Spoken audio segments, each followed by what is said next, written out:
A Florida doctor and numerous accomplices have been arrested for a massive pill mill scheme that left scores of people dead from addiction. I'm joined now by Peter Mougey, my law partner, and the lawyer who absolutely led the entire national opioid litigation and got a tremendous result.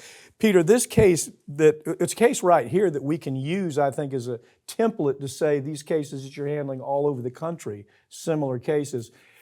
We've paid attention to the distributors. We made them pay $23 billion.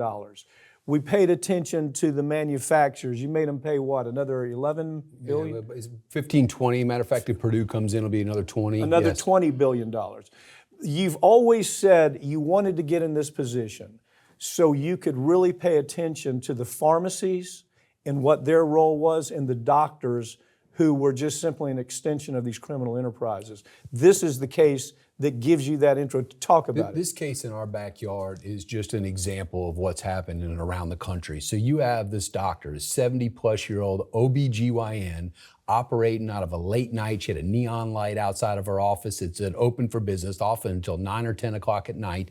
And she's literally a drug dealer wearing a lab coat and an MD. Mm-hmm. And she's peddling drugs out of her office and has literally a network, a cartel, that they're selling drugs in the Panhandle of Florida. This is the same pattern around the country, and we're taking this case and we're going to hold the pharmacies accountable along with the doctors side by side. And that's a really important point of our discussion today. I thought it was interesting that part of the case was that she had some relationship with with lawyers.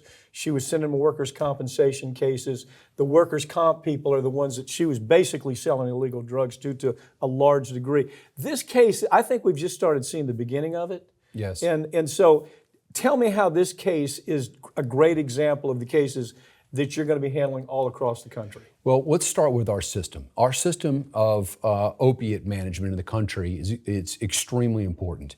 And opiates are essentially heroin. It's legalized heroin. And so our federal government has set up a structure, it's called the Controlled Substance Act, recognizing that this is heroin and extremely dangerous, that we track every single pill from manufacturers to distributors to pharmacies. We know what doctors are writing the scripts, and then the PDMP, which is the state data, knows which patients are getting. There's all kinds of transparency, and for the privilege of operating the space and making money, wherever you are in the supply chain, you have responsibilities, and those responsibilities under the Controlled Substance Act are to look for red flags. So if you have a prescription and you go in to fill it, an opiate prescription, the pharmacist has an obligation to look and see if the doctor red flags or the patient red flags. Okay, the reason you're such a problem for the industry, for this process, is that you figured out a system from word go. I remember when we first talked about it, when we first initiated this case, that, oh, by the way, initiated right out of Pensacola, Florida. That's where the opioid litigation really began. That's where we came up with the ideas. And one of the things that you talked about even back then is to be able to track everything. Yes. To track a pill from a manufacturer to a distributor to the doctor who is a criminal, right, to the person who's buying it under a criminal kind of scheme.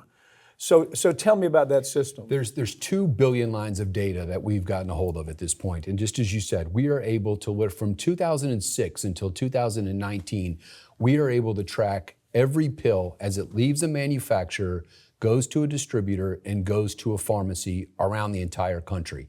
And every state now has statewide data that they can see the doctors that are writing the scripts. Law enforcement's overwhelmed. Can you imagine? I mean, our police officers are already out doing everything they are, then to say you've got to look at billions of lines of data. So that's why it's very important that the people in these chains, these businesses, the Walgreens, the CVSs, the Walmarts, the Publix, Hy-Vees, doesn't matter, Costco, they also are responsible for checking and looking at these red flags.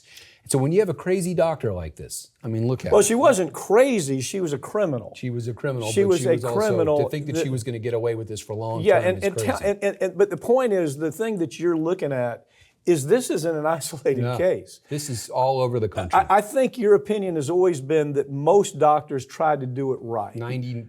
Yeah, so most doctors were simply lied to by the industry. Yes. They'd have these little detailers coming in, here, doc, have a cupcake for your birthday, and that little sweetie detailer would then tell the doctor, you don't have to worry about this stuff. It's not addictive. We've tested it. Well, doctors bought into that.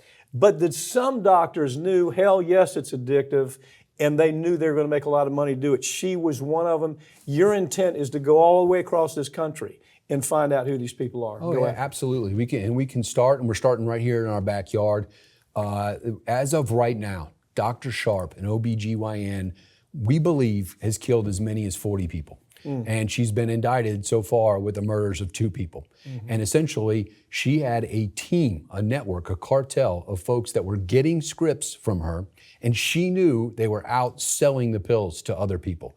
So these pills were being flooded in our community from this tiny doctor's office, but then filled at pharmacies here in the Panhandle of Florida and in Lower Alabama, and filling them to people that were coming back for years with scripts. Well, she was an OBG, but she was just, I'll do anything. I'll, comp, bring Jack it in. of all trades, master, auto master case, of none. bring it in. Right. And then she would take these cases and she'd send them to lawyers, all over the place, who were really kind of, in effect, almost an extension of the problem, weren't they? Absolutely. I mean, you raise a good point. She held herself out as a pain specialist, but she had no certified training, no certifications, and she just hung up a shingle that said, I'm a pain specialist, and didn't even know there was a certification process for it. So it shows you how fast and loose some small percentage of doctors, but it's like the old adage of the chain's only as strong as the weakest link.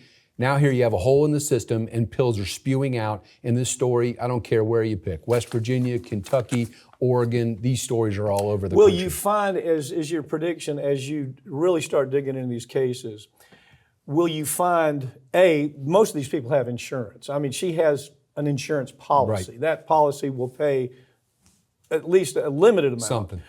So do you also find that most of these doctors who did this, her caliber of doctor, that they did have co-conspirators, that they had, as you point out, kind of a network to make all of this work? That even shrinks the number down by a lot. This story with Dr. Sharp and having a cartel of people that were getting scripts, filling them, and then selling the drugs is on the most egregious of the egregious side. But yes, we have heard of stories like this. But to take this back, the pieces of paper scripts are only as good as the pharmacists filling them. And the pharmacists and the pharmacies have a corresponding responsibility equal of that to the doctor to do another second look. And they, at their screens, are supposed to have access to the patient and the doctor data of wherever the scripts are being written for that patient and the doctor. They have access to that right on their desktops. Peter, you have settled $62 billion, somewhere in the range of $62 billion worth of cases. That again, we started at this law firm. I mean, and then it went to West Virginia, and we brought in a consortium of lawyers all over the country to work on that case. Now, the $62 billion obviously is spread out all over the country. Hopefully, the idea is, well, it's not hopeful, it's actually working, to where you have cities and counties that are able to pay for rehab centers. That's right. They're able to have really meaningful rehab processes.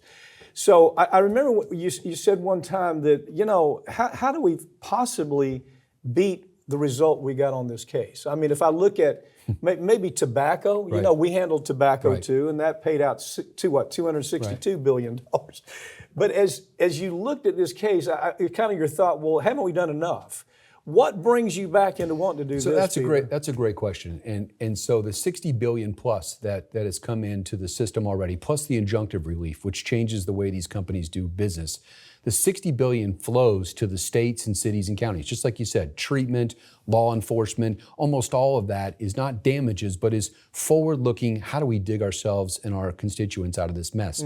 No one's recovered a penny, though, are the victims of who've overdosed and died, their families, the spouses, the kids. And so what we're looking at and what we're investigating and now filing cases are against that supply chain that put these pills into people's hands and wrote ridiculous amount of scripts to individuals that then overdosed and died. Our first analysis of this case, I remember you and I talking about it. When we looked at how do we get our arms around this, we knew that the individual cases were damn near impossible to win. Right. I mean, they were very difficult because the jury would play blame game, okay? The jury most of the time they had no idea that the industry clearly knew that they were going to addict people to where 150 people died every day. Right. Now, when you and I started taking depositions in this case and we saw the documents, they clearly knew that was a risk, right? Right. So as we started looking at it, we said, well, winning an individual case in trial is difficult. So let's go after the head of the snake, right? Right. And that's what we did. You're exactly right. And now that we've done that, we're looking hard at how to put money into people's pockets whose lives have been devastated, not at the city county level, but at the individual level, which are these suits. Right. But you raised a good point about the issue about let's blame it on the victim, let's blame it on the addict, which has been the defendant's one of their business as usual from day one. I mean, from day one, if you got addicted, it was your fault. You were weak. Now, what I think is what turns the tide when you try the case is when it always goes back to the documents. But when you go back to the documents, and we knew there was a raging opiate epidemic in the 2000s, and the later we got, the more apparent it became. Companies were like Walgreens and CVS and Walmart were making decisions internally where they wouldn't spend money on technology to update their red flag systems. They kept their pharmacists, which are the good people, just like, but they're only as good as the information you give them. At the point of fill, it was total darkness for them. They couldn't see what exactly this patient, how many scripts they'd filled, how many the red flags of this Dr. Sharp. So the Walgreens of the world made business decisions not to update technology. And that's where juries and judges get pissed when they see that there was a business decision, business as usual, because no one's going to worry about the individual. And that's where you can win these cases when they want to point to the addict and you can say, Mr. Walgreens, Mr. CVS, Mr. Walmart, you made a business decision, and as a result, Mr. Smith died. Well, we're coming after him, right? And you're going to lead that charge for this law firm. I have one question that I've never been able to understand. Why did the Obama administration allow this to go so long? Eric Holder had, you know the case, you took the same depositions I did, where we found out that in Colorado you had the prosecutors, the U.S. prosecutors, that said, listen, we have these guys. Now this was 4 years before the problem really got bad. Right. No, 2 years. But they went and they said, here it is. Prosecute these people. What went wrong? Why did Eric Holder say, hell no, we can't do this, besides the fact that he's a white-collar criminal defense lawyer for Covington Burling? First of all, it all boils, follow the money. It all boils back down to money, and what you and I have talked about before is that revolving door. You've got our DOJ folks, you've got our prosecutors, you've got our regulators, that they leave those government jobs, and if you push too hard, you prosecute too hard, you put people behind jails, that revolving door where you come out and you go get a cushy job on the defense side, you can't get a job. And you see it over and over and over again, where you leave a regulatory job and they pop up on the defense side. You can't be too difficult, you can't be too tough, you can't put too many people behind bars, because you'll never get a job. And oh, by the way, if it's too complicated, why do I want to mess with it? Because I'm a lifetime appointment. Yes. I'm a career prosecutor. Why should I worry about it? But the irony is, Eric Holder, Attorney General for Obama, leaves that office and goes to work for Covington Burling, one of the biggest defense firms. Quick story, I was in the Covington Burling building. Right. And I was taking the deposition of, one of the players, bad player, bad actor who was at the heart of all this conduct. And I said, well, now, sir, isn't it true that Eric Holder's just 2 stories, he's just 2 floors up? Right. Can we go see? I mean, they just came unglued. Because Eric Holder was in the very office of the people that he gave a pass to. Yeah. That, by the way, resulted in thousands of deaths throughout this country. Peter, look, I know you're going to do a good job. Go after him, buddy. Appreciate it. Go after him. Thanks. Will do.